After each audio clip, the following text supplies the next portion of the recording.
quand je vous dis euphorbes, à quoi pensez-vous? À ça sûrement, non? Ou alors un truc plus rare, genre les euphorbes lactea, white ghost, tout ça. Eh bien moi, je pense à celle-ci. C'est l'euphorbe leuconora et je la trouve géniale. Elle fait partie de la famille des Euphorbiaceae donc. Et donc c'est un arbre en fait qui peut mesurer entre 1,80 m et 2 mètres. Enfin c'est vraiment trop mignon comme arbre. En plus le tronc est vraiment trop chou. J'essaierai de vous intégrer une petite photo. Parce qu'en vidéo je suis pas sûre que ça rende très très bien.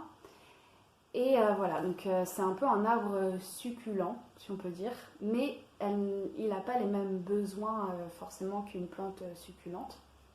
Il lui faut quand même beaucoup plus d'eau et puis il peut tolérer un endroit un peu plus sombre que les succulentes communes, on va dire. Il proviendrait de l'île de Madagascar, mais en fait, malheureusement, on n'en trouve plus dans la nature parce que c'est une plante en voie d'extinction à cause de la déforestation.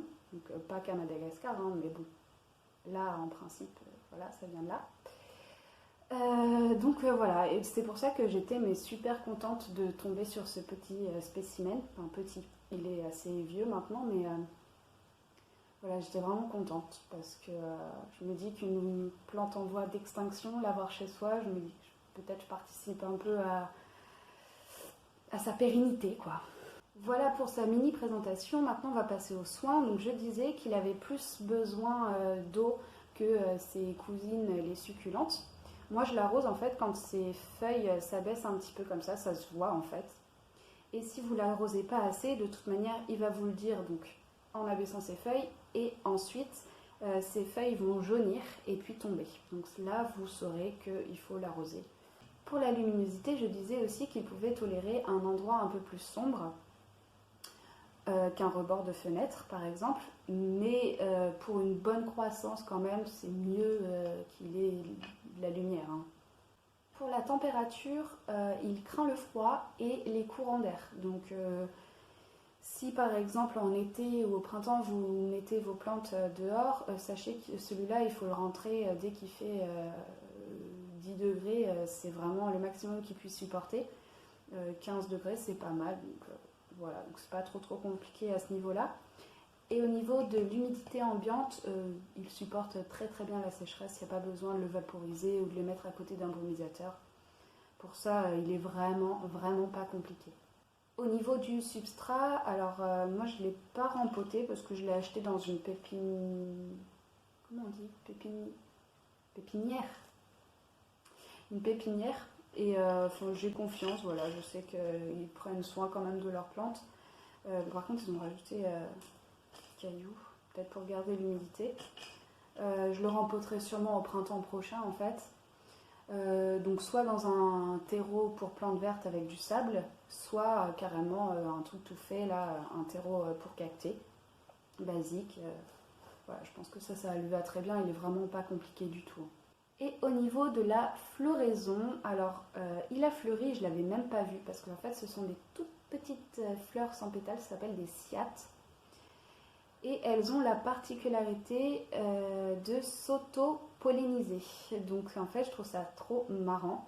C'est comme des petites poches de graines qui vont s'expulser elles-mêmes du pot, de la plante.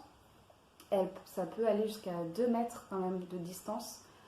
Et voilà, et donc après la poche va s'ouvrir, les graines vont se mettre dans la terre et puis germer toute seule tranquillement. Et je trouve ça mais trop rigolo. Donc par contre, ce qui va être moins rigolo, c'est que par exemple si vous la mettez dans votre jardin et qu'elle fait ça, vous pouvez vous retrouver avec plein de petits bébés euphorbes. Donc ça peut être un peu vu comme une mauvaise herbe, je sais pas. Ou alors même en intérieur, hein, si par exemple la graine tombe dans un pot d'aglaonema par exemple, bah, il se peut que vous trouviez un bébé euphorbe dans votre pot. Moi je trouve ça marrant, après ça peut peut-être gêner d'autres personnes, je sais pas.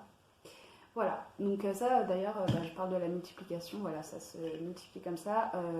Je sais pas si ça se bouture ou quoi, en fait je trouve pas beaucoup d'informations sur cette plante là et c'est dommage. Parce que moi je l'aime beaucoup. Voilà. Je crois que c'est à peu près tout. En tout cas, c'est les informations que j'ai trouvées. Voilà, j'espère qu'elle se popularisera cette petite plante aussi parce que je la trouve vraiment trop chou. En fait, le conora, ça veut dire rainure blanche. Donc là, la mienne, elle n'a pas du tout les rainures blanches parce que ses feuilles sont plus vieilles. Mais les bébés feuilles qui naissent, elles ont des belles nervures blanches et c'est vraiment hyper joli. Là, les miennes, non, elles sont plus vieilles. Mais là, j'ai un bébé. Peut-être que j'essaierai de vous mettre une petite photo par là ou par là, je sais pas.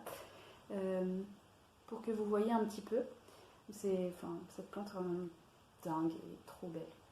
Donc, je l'aimais bien, j'avais trop envie de lui dédier une petite vidéo. Et puis voilà, c'était tout. Maintenant, je vous fais plein de gros bisous.